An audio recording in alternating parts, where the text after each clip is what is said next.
ठरलं तर मग या मालिकेच्या 29 ऑक्टोबरच्या प्रोमोमध्ये आपण असं पाहणार आहोत की आता अर्जुनला डाऊट आलेला असतो की मैनावती आणि सदाशिव हे सायलीचे आईबाबा नाहीत.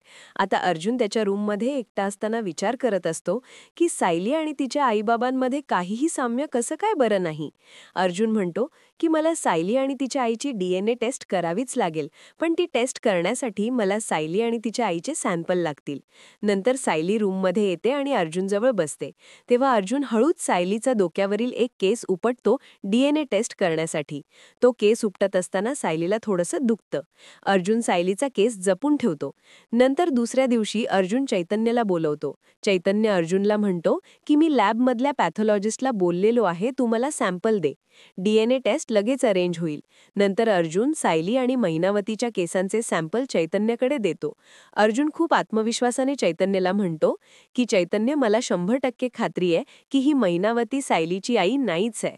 आणि इथेच हा प्रोमो संपलेला आहे. भेटूया पुढील भागात. तोपर्यंत नमस्कार.